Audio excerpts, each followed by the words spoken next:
It was his crooked teeth that eventually sent him to death row. Ted Bundy is one of the most notorious serial killers on the planet. Caught your attention, didn't I? A great hook is essential to a great college admissions essay. A bad hook can lose your reader's attention so fast they don't even want to skim. Today, we are talking about the 4 biggest mistakes students usually make on their college admissions essays.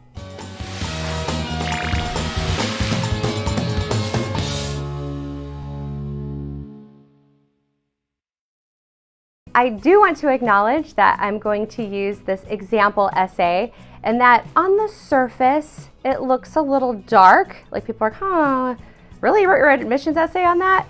And I promise you it did not come out that way. It came out so professional, very academic, and really showed the students' knowledge of the field, where the journey was of discovering this area of interest and wanting to go into this field and that journey. And actually, it came out so good. A couple of the admissions officers, after the student got admitted to places, had said, she was calling to follow up on different stuff on her application. And they're like, oh, you're that student. Oh, I remember your essay. That was so good. And it wasn't actually, if you were to read a lot of admissions essays, as I do, it wasn't even the best written essay. Like I have other students who are much better writers, who have better, if you look at like the actual writing as far as like flow and creativity and word choice and sentence variation, all those things, they're better essays. But for the student, because it was unique, because it really showed how she can contribute to a university, it really made it memorable for those admissions officers. But like, again, I know it will come off as being kind of an odd choice and kind of dark, but that's what the student wants to go into, is forensics. That's the science that she wants to study. And it came off very academic, again, very professional. And at the end of the day, really made her point of why she wants to study in that career field. And so that is why I'm going to show you this example throughout, because there's other ways that with whatever you're trying to do with your essay, that you can do this, and it may not be kind of traditional. Like you might need to think outside the box of how you present this, and in which case it doesn't need to be the best written essay. It just has to be communicative of what you're trying to portray and really come out well for whatever your writing skill is and for whatever the subject matter may be. The first mistake I see students make on their college admissions essays is talking about cliched topics. This can be things like the time you went and built your house in Mexico, the sports injury you overcame and how difficult that was. It can be your ADD, ADHD, but in general, it's things that they've read a bajillion times. And yes, they are new and difficult for many teens who are going through that, but in life, they're very normal things. So anything that is really cliche, you want to try to stay away from. However, that does not mean you have to stay away. I have students who write essays on these things every year, and they are executed very well. So in college admissions essays, it's not generally what you write about, it's how you execute on it. And you can have 2 completely different types of essays, but they were executed so beautifully that they make you really interested as a person, right? Because your admissions officer doesn't know you. This is how they get to know you. So I'm going to use this Ted Bundy essay example kind of throughout this video because I think it points to a lot of different things that students tend to miss, and they just don't know how to do it differently. So in this case, cliched topics, this student in particular is a white female from a very high income area. And I get this a lot from students who they're like, I don't really have anything special. Like I haven't been through like a bunch of adversity and all this stuff. And you don't have to. That's not everybody's story, but there's something that makes you interesting. And you definitely don't want to make the mistake of making your background too rough when it's not, okay, because that just comes off looking entitled, okay? But that doesn't mean you're not interesting, okay? So in this case, when I am going through and working with students and we're trying to figure out what to do, I am actually today going to give away my Getting Ideas worksheet, which you can find in the description. This is the exact paper I go through with students. It's a homework assignment, and I'll kind of coach them through getting these ideas. But with this student, what I noticed is she wanted to go into forensics. And what I noticed working with her was the passion behind it. So I'm like, okay, how do we communicate this passion that you have with forensics? And that is eventually what the essay ended up being. So you don't have to write about, like the time you built houses in Mexico or your anxiety or whatever it is. Like that passion is unique. I don't see the passion for a topic at the level that student was very often. And that's a great thing to write about. If it's executed well, it goes beautifully. So finding the bajillion things that could be, that's a process, but execution is key, and staying away from those cliched topics is also really important to make you, really stand out. The next mistake students often make is writing about impersonal things. Now, your admissions essay is your time for the counselors to really get to know you as a human being, right? They already have your grades, they know your activities. Who are you as a person? Are you funny? Are you kind? Right? Something that's personal to you. Students make this mistake in a couple of ways. Sometimes they'll talk about another person, like a grandparent or a coach or something, and they don't wean in like who they are enough in it, right? They're talking about some other topic and it doesn't get to the punchline of like, what are you really gonna know about me as a human being? Because not only are your admissions officers getting to know you through this essay process, you're trying to communicate, I add value to your school. And how am I adding value to your school? So you want to communicate this through the essay. Another way students will do this in their essays is it will come off as mundane. And I tell students, when you're looking at your college admissions essay, you want to think about it as not a research paper. This is marketing material. You are trying to sell yourself and the value that you add to the universities that you're applying to. And how you do that can be very different. But at the end of the day, you want to ask, okay, if you're somebody reading this admissions essay, do I want a student who is kind, compassionate, a people person, a self-starter? What are you really trying to show about yourself where this school would want to have you?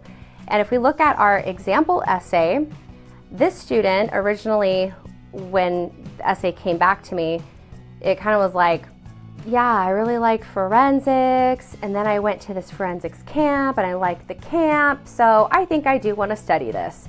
It came out really mundane, but I had actually worked with this student from 10th grade, and so by the time we were working on these essays, something I noticed about this student is that there is this passion for the career field she's wanting to go into that is not normal for her age. I've only seen it a couple of times where it is very clear, like, I want to do this and I want to contribute this to the world. So I'm noticing this passion and I'm like, how do we get this passion on the page? And I ask her, how? Like, how did you get into this? This is so odd for a high school student to have this kind of fascination. And she goes, oh, well, in middle school, my mom and my aunt were sitting at the kitchen table talking about Ted Bundy. So of course, as a middle schooler, I'm like, what's that? And then they explained that my aunt was actually rushing at the University of Washington in the sorority at the time Ted Bundy was active. I'm like, that is personal. That is where the whole passion started. Like, let's start at the beginning. That's the passion. That's super personal. Now we can link that into the essay because it was that conversation at the kitchen table that eventually puts her down this whole rabbit hole of all different types of crimes and all of the techniques of solving them and all the science, which then she signs up for this chemistry class. And she's like, wow, I really liked what I was learning in chemistry. I really think chemistry was interesting. But then on her own, started tying the forensic science back to chemistry and started following different chemists around the world and things that they're working on right now that, you know, who knows, we'll probably see in forensics in 10, 20 years. But right now it's all in the lab, and she's following that now. And then, you know, then she starts getting into, you know, modern scientific methods like forensic genetic genealogy and how you can solve all these old crimes from it, and familial DNA, and right, this whole thing. So in the essay, I'm like, that's personal. We can show your journey from where the interest was sparked to the steps that you followed, right? Like signing up for the chemistry class. Then she ends up taking a camp at a university. It was like a forensic science camp. There's a lot of different camps for different career fields all over the country. Signs up for that, realizes she really likes that, continues to follow these modern scientists and what might happen in forensics in, again, like 10, 20 years, and go, yeah, that's why I want to study this subject. I think it's really important, and there's some incredible scientific advancements coming from it. Now, if you're a college and you're reading that journey, isn't that so much cooler than, like, why would you not want a student who was passionate, who really took it on themselves to study whatever their chosen career field may be, who took it upon themselves to spend their summer at a camp? Everybody else is gaming and having fun, but you decided to learn more about science and go to this camp because you wanted to make sure that you were interested in your career field. That shows a lot of maturity. Don't you want a passionate, mature, confident, outgoing person who takes their education seriously from a young age? Yeah, right? Like, that's what I mean by you're marketing yourself. You're showing how you add value. You want a student like that at your school. So whatever that is for you, that's what you're trying to do at the end of the day. You're trying to show whatever it is you're trying to present. Here's what ultimately I'm trying to communicate to the school about who I am as a human being and why you would want me at your school. And your job is to show that in that 650 words that you have. Another mistake I will often see students make on their college admissions essays is a bad hook. A bad hook will lose your reader's attention so fast they don't even want to skim. But it's a little more art than science, right? There's no one way to do it, but you'll know a good hook when you hear it or when you read it. One mistake I see students often making in their hook is starting with a quote. And I get this because when you're learning how to write, like in middle school, your English teacher probably was like, oh, here's these 5 ways that are easy to start an essay, because you're learning how to write introductions and stuff. And an easy way to do that is through a quote, which is great. As you become more of an advanced writer, it's just like, you'll see it's kind of just overdone, and it's honestly just like kind of boring. And a lot of students don't even use the right quote. Like, it doesn't really make sense with the rest of the essay. And so I just find it so overdone and it's boring. And as somebody who reads a lot of these, as your college admissions people will, it's going to be boring. However, that being said, it doesn't mean it doesn't work, okay? I see people start with quotes all the time. Again, it's how it's executed. For example, I had a student who started an essay with a quote this year, but the quote was a definition. And if you didn't know that definition, the whole theme of the essay wouldn't have made sense.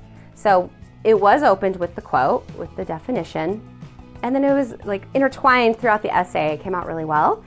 And I've seen it, again, I've seen it done really well. I'm not telling you not to open with a quote. I'm saying make sure you do it well if you're going to. Now, coming up with ideas for good hooks, I mean, I've had many students open just with one word, I've had it be in a few sentences that really draw you in. I mean, there's a lot of ways to do it, but I would do some research on good hooks, not just with college admissions essays, but like even books, magazines, whatever, just things that kind of give you ideas. Now, one trick I will tell you that might be helpful is actually to write the essay first. I used to do this in college all the time, even with research papers. Like I would write my paper first and then I'd write the introduction last, because then I have to keep changing the introduction as my essay changed. So sometimes that's easier. If we look at our example essay, I had opened with, "It was his crooked teeth that eventually sent him to death row." When I was originally working with this student, the intro was something like, "Yeah, in middle school, my mom and my aunt were sitting around the table and talking about this," and it didn't have that catch. And so as we started brainstorming this, going, okay, how are you gonna open this, right? Well, luckily I am also a true crime fan and know this case well. And one of the things that back then, as they were doing forensics and they had ways of collecting various types of evidence, we had fingerprints, and that was established more in the late 1800s as a actual form of collection of evidence and seen as a science. And then eventually we got where they could do it with footprints as well. That actually wasn't until much later as well, like more like mid 1900s. And then there was no way to match like a dental impression back like you could like a fingerprint. And actually, it's funny, I was just watching a documentary the other day of there was this robber and was breaking into homes and was making food when he would do it. And so at all the homes, they would have like sandwiches and stuff that he was eating. And once they had a suspect, then they're able to take a dental impression and match it to the different crime scenes from this food that he was eating. And that is called forensic odontology. And really it became a science during the Bundy case. That's really historically, from a forensics perspective, that's where forensic odontology really became a science. And so as I'm working through the student, we're brainstorming how we're gonna do this. And I'm like, well, we're talking about forensics and science and like that, the bite mark, like that's so famous of the Bundy case. And so she's like, let me play with it. And so she just started playing with all these different openings and hooks and then, eventually got it to where it had this, where it got to this really good opening phrase. And so sometimes with hooks, that's what you have to do. You just have to start playing with it. Again, there's no right or wrong way to do it, but when you hear a good hook, when you see a good hook, you'll know, and you want to just start playing with it until you can really find that thing that captures people's attention. One of the big mistakes I see students making on their college admissions essays, which seems obvious, but in practice I see it all the time, is skipping good proofreading. Now, when I say proofreading, I don't just mean like commas, punctuation, grammar, those things. I mean, does it have meat to it? You can have a great hook, and if the rest of the essay is blah and it isn't really communicating what you are supposed to be, it's not going to come off well. So in high school, you are learning things like sentence variation and word choice and all that stuff. That becomes really important in college because you're getting to a different level, and you want to be able to do that in your college admissions essay. So for proofreading, usually anytime I'm proofreading anything, whether it's a research paper or an essay, the first run through I'm doing, I'm not really paying attention to grammar and that kind of stuff. I mean, obviously I see it, I might make some changes there, but really I'm looking for really solid content. Then later, the last things I'm fixing are all the little punctuation, grammar things. So if you're not great at this, you want to have somebody else proofread it. However, I'm going to tell you, and this is coming from Alicia, the teacher, not the admissions counselor, but please do not have your English teacher read your college admissions essays, okay? I have so many students that do that, and I know it makes sense, but I'll tell you as a teacher, they do not have time, okay? They have so much grading, and they're being really nice about it when they say that they'll do it. But understand that it's not just you asking them that, it's 60 other students asking them to do this. They don't have time, and because they don't have time, they're usually just going through and checking really quick, like commas and stuff, which again, that's like the easy part. You need someone to really go through that content with you. And if they're editing your paper, they're not with their families. So again, there's probably 60 of you trying to do that. So please don't go to your teacher. There are a lot of other people who are great writers.